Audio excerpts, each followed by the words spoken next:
In America, the premise of education as a pathway to success is fundamentally challenged by the pervasive phenomenon known as the school-to-prison pipeline. This insidious system operates within our educational institutions, funneling students, particularly black students, out of classrooms and into the criminal justice system. Defined by harsh disciplinary practices, biased enforcements, and criminalizing minor school infractions, this pipeline perpetuates cycles of inequality and denies countless young minds their right to learn and grow in a nurturing environment. Hello everyone, and welcome to episode 1 of the Reggie podcast, where we dive into some of the most pressing issues in our society with a fresh and unbiased perspective. I'm your host Reggie, and today we're going to unpack a critical and complex issue that affects countless young lives, the school-to-prison pipeline, and its disproportionate impact on black students. Now, before we get started, make sure you visit my website, reggierobinson.com, to download the show notes, get all the links, and see all my great content. And also make sure you visit my YouTube channel to watch all my great videos. Now let's get started. So, exactly what is the school-to-prison pipeline? The school-to-prison pipeline is a disturbing national trend wherein youth are funneled out of schools and into juvenile and criminal legal systems. Many of these youth are black and brown, having disabilities or history of poverty, abuse, or neglect, and would benefit from additional support and resources instead of isolating them, punishing them, and pushing them out of schools. Now, to understand how we got here, we need to take a quick look back at history. Now, in the 80s and the 90s, the tough on crime era brought the zero tolerance policy and mandatory sentencing laws. Now, these policies were supposed to make our schools safer, but ended up having the opposite effect. They criminalized minor infractions and disproportionately targeted students of color, especially black students. Now, some of the mechanisms used in the school to prison pipeline are the zero tolerance policies and the school resource officers. Now, what are the zero tolerance policies? Now, zero tolerance policies were originally developed as an approach to drug enforcement in the 80s. The term became widely adopted in schools in the early 1990s as a philosophy or a policy that mandated the application of predetermined consequences, most often severe and punitive in nature. They are intended to be applied regardless of the gravity of behavior, mitigating circumstances, or situational contexts. So basically, they set up a set of policies and rules, and if one of our young children do something in class, say misbehave, a dress code violation, or get into another altercation with students, other than taking a look and seeing what happened during that situation, pretty much these policies just take a look at, well, it was a fight, and according to the rule book, the fight, the mandatory punishment is 2 days suspension the first time, and on and so forth, other than taking a look and finding out what happened during the fight, or could the situation be resolved in another way with a stern talking, extra homework, or something along those lines. Other than that, they get the school resource officer involved. Now, who are these guys and girls? The school resource officers. Now, school resource officers were initially intended to protect our schools. Now, back in the late 1940s, early 1950s, during school desegregation, out in California, the Los Angeles mayor and the Los Angeles Police Department decided to put police officers around school campuses to protect students, the minority students that were starting to go into these newly desegregated schools. And so, moving forward into the 50s, up in Flint, Michigan, they started actually assigning school resource officers inside the schools, and that's when the term school resource officers started. Then, in the 60s, mid-60s, in Chicago, they started the Officer Friendly program, where the officer goes around talking with the students and building rapport with the community. So it was initially started, the school resource officers were initially put in schools to protect students and to build community relations with students. Now, moving forward towards into the 80s and 90s, now this is when I was in school. I graduated high school in 1990 in a school from the west side of Chicago.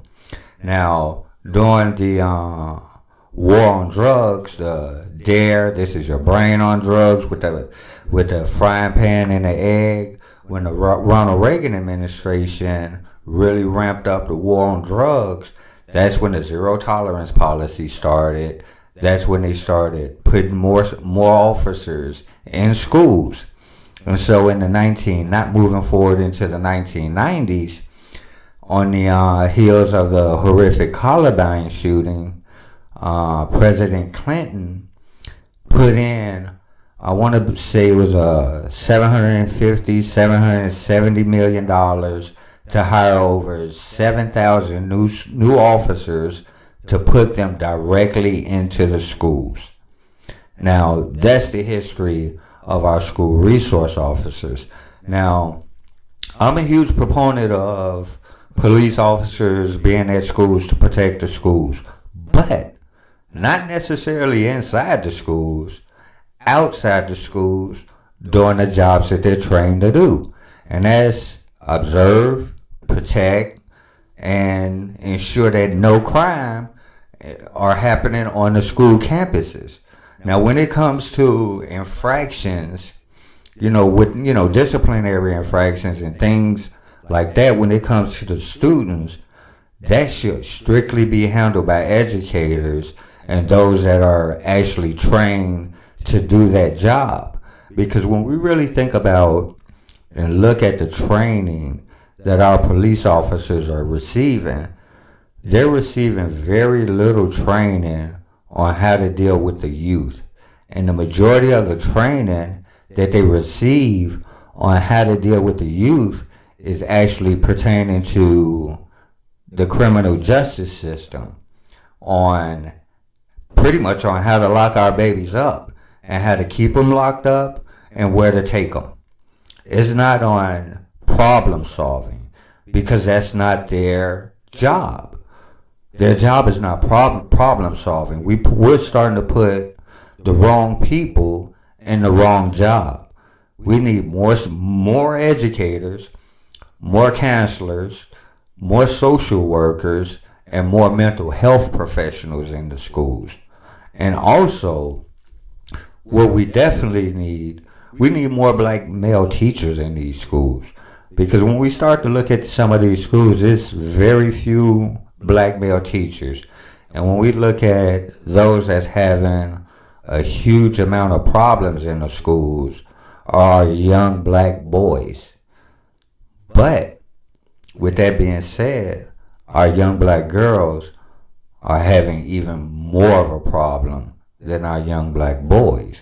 Because when we start looking at statistics, they're 3 to 4 times more likely to get disciplined or face some type of suspension than their peers of other races.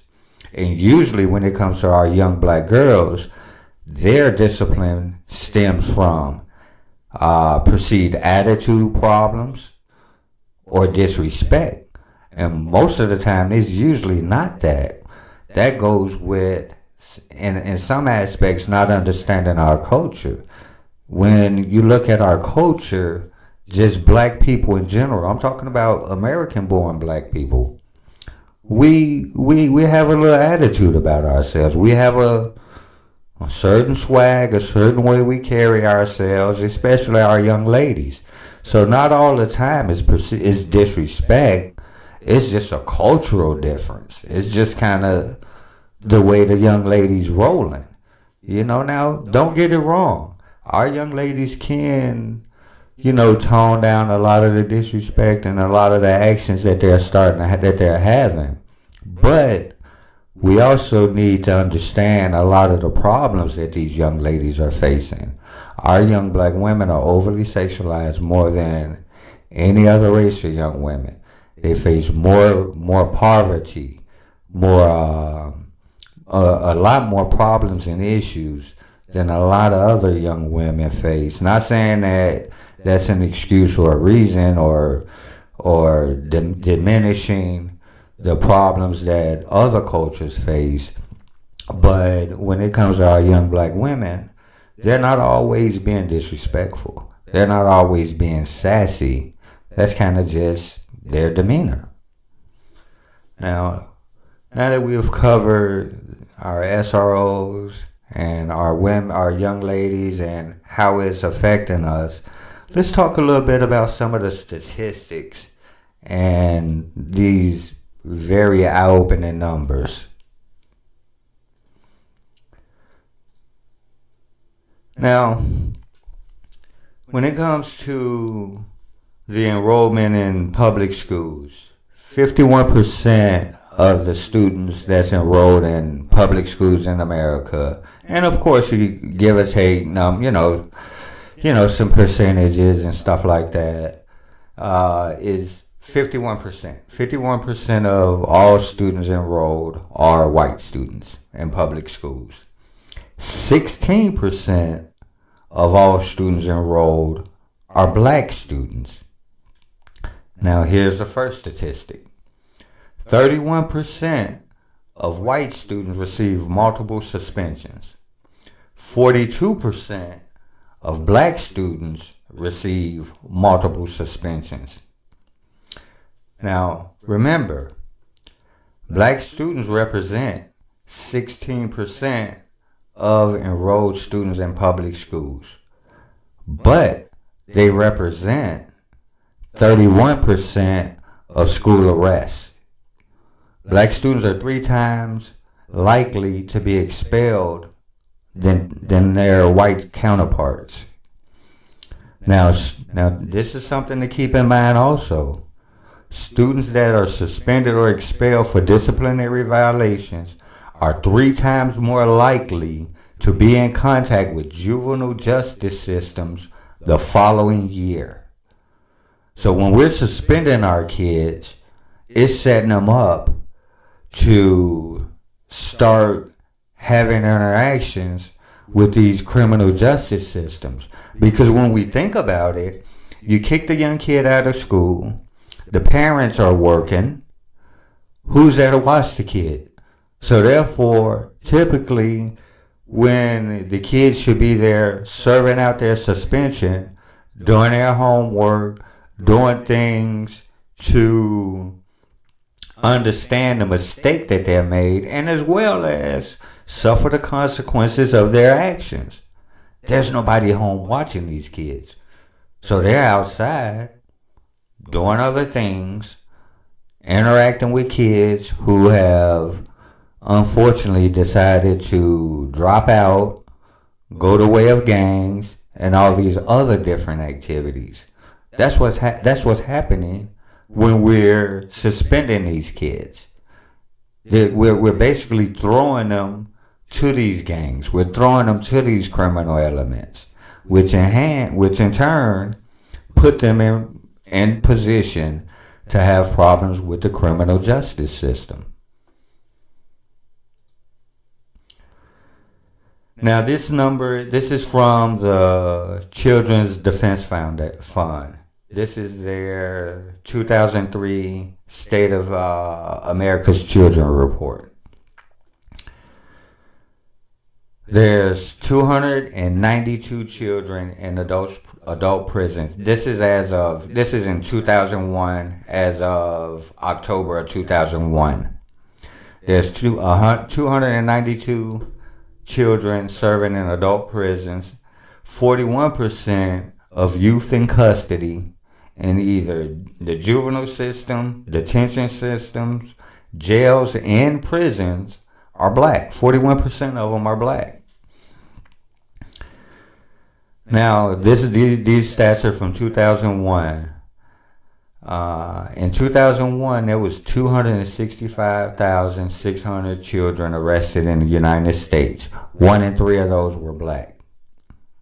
While black children constitute 15% of the nation's youth population, 67% of the children in the youth justice system are children of color. So the numbers are right there. The numbers are not being made up. The numbers tell what it is. Now, with this all being said, and looking at these numbers, yeah, it's depressing, and it's a stark. It's like a slap in the face. It can be a slap in the face when we really don't look at numbers like that. But don't get down on this situation, because it's hope. Because there's a lot of different groups and a lot of nonprofits that's starting to advocate and shine a lot of light on this problem. Like down in Florida, they just recently had I believe it's the 5,000 role model conference, where 5,000 men show up to be role models for children, for these young men, and teach them how to deal with conflict resolution, the importance of education, things like that. Now, before we get into some of the different things and different ways as a community we can face and help resolve this issue, make sure you go to my website, download the show note. All the links from the statistics that I gave will be in the show notes. Also, the links to the videos that I'm going to do talking about this topic will be in the show notes as well. Make sure you check out my YouTube channel. Like, share, and subscribe it. The Reggie Robinson Podcast on YouTube. I upload new videos daily. Now let's discuss some of the ways we can turn this problem around. Now, first and foremost, we have to look at the zero tolerance policy, revisit that, and actually remove that policy. Get rid of that policy, and with some of our great educators that we have here in the country, partnered up with our great educators, as well as, some of our nonprofits and our role models, and our various role models, I'm quite sure we can come up with a lot better solution than sending our kids, to the police officer to get disciplined. Like, in my opinion, I think a good way to help start and do it would be using our veterans, because our veterans are great role models. A lot of our veterans, as many of you know, I'm a Marine Corps veteran, Semper Fi Hoorah to my Marine Corps vets. A lot of our veterans, we have a lot of good experience, and a lot of us come from impoverished, poor areas, not just from the black community, these large cities, but also in these rural areas as well. So we have a good foresight and insight on how to avoid and get out of trouble. And as well, veterans provide a good role model for children, for the simple fact, if you think about when you were in high school, what student ever disrespected or talked to the ROTC instructor in any formal way? I'm not saying train our kids for military or anything like that, but use that knowledge and information that these veterans have who would love to give back. Use them and help them partner up with some of these role model organizations and schools to help with these young men and women. Other than having the police officer inside the school, have the officer outside the school patrolling, ensuring that no criminal elements are going on outside the school, doing the job that they're trained to do, which our police officer has some great training on that, and use some of our veterans more like mentors and kind of a stopgap, in that aspect of things. So that's just one opinion of mine. But most importantly, before we can start going after a policy and the way our teachers are doing, as parents, we need to check ourselves. We really need to check ourselves. We need to get more involved, get highly involved with our kids. Because the thing is, usually when these things happen, it's a slight behavioral change. And if you're a parent and you're paying attention and you're involved in your kids' lives the way you should, you're going to slightly notice those behavior changes.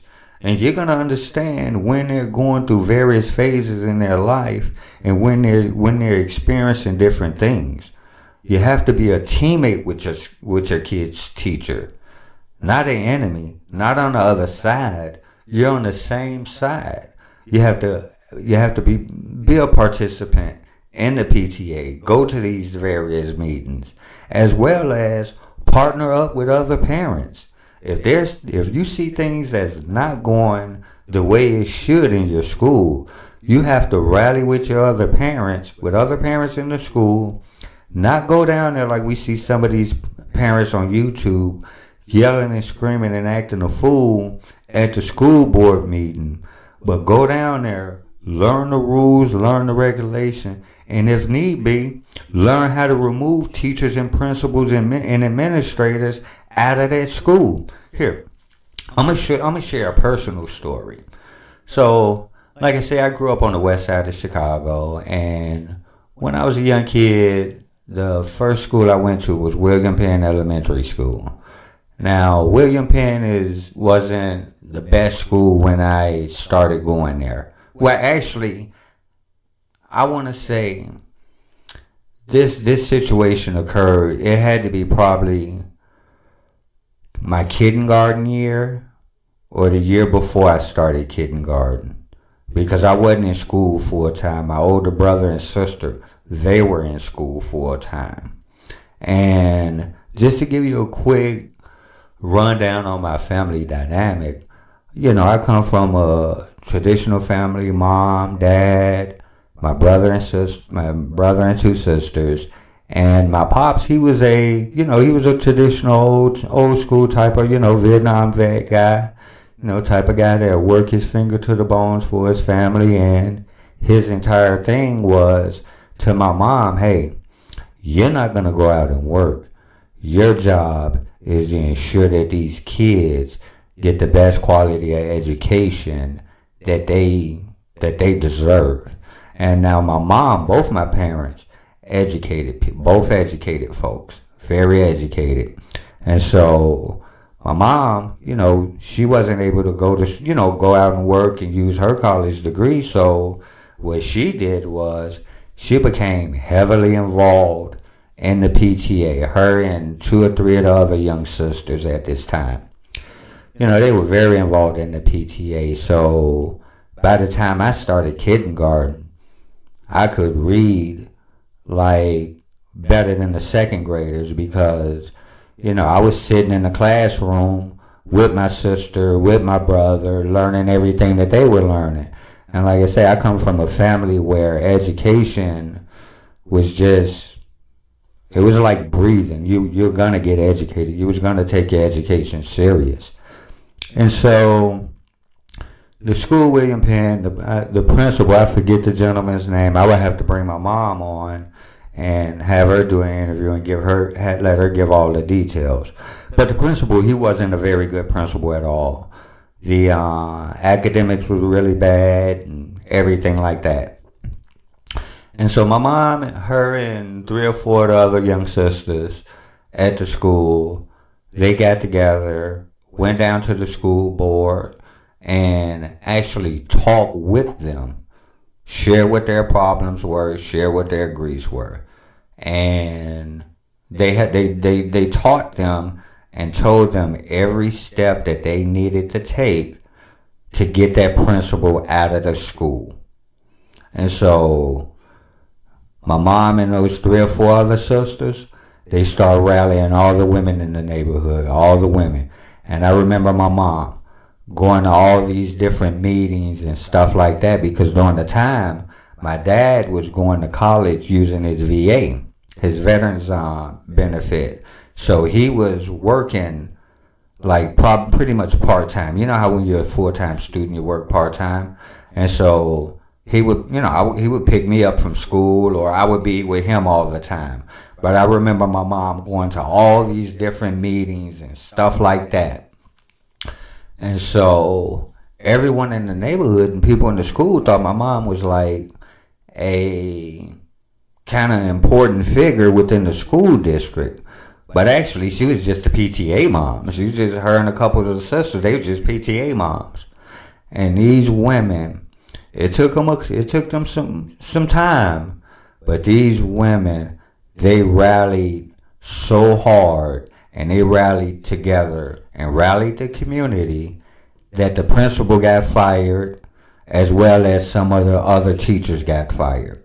And so once they decided to remove the principal and some of the problem teachers, the school board was in the school district was like, okay, well, we're going to send, Mr. or Mrs. such and such down to be your new principal. And so they were like, and this is coming from the guidance that they received from members of the school board that really wanted to help them make this change. They was like, no, you guys have the right to pick the principal. So my mom and these other sisters, they was interviewing various people for the job to become the principal. And so after time, they got a great new principal in, Dr. Franzik, and he turned that school around. We started getting new uniforms and everything like that in that school. And that's a good way that's just a short way of personal story of how the community can change your school. It's not about going out there yelling and screaming and pretty much making ourselves and setting a bad example for our children. We have to show our children how to get things done in the right way, in a way where we have our dignity and our respect. Because when you're up there yelling and screaming at the school board, absolutely nothing gets done. But when you start putting pen to paper and you start showing them that you know their rules just as well as they do, and you start fighting them with their same weapons, then things change. This is a community issue, but more so this is a family issue. And it starts in the home. It starts with your neighbors. It starts with your friends and parents. We have to start raising and paying attention to our children. We have to start raising quality kids. We have to take our kids and stop influencing them with all this criminal element. Because we can sit here and talk about the policies, but we need to look in the mirror ourselves.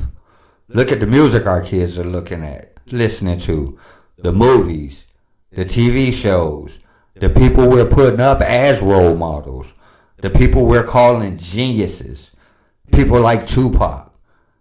Okay, when you see all these young, hypersensitive young men, look at the same way he carried himself. Now, that's going to be another video that I'm going to make, and we're going to wrap this podcast up. Once again, this is episode 1 of the Reggie Robinson Podcast. Make sure you go to our website, reggierobinson.com. Check out all our great content. like, share, subscribe. Even if you don't like, put that dislike up and leave a good, valid comment and leave some information so we can help one another and we can spread positive information and not negative information. Reggie Robertson Podcast. I'm out.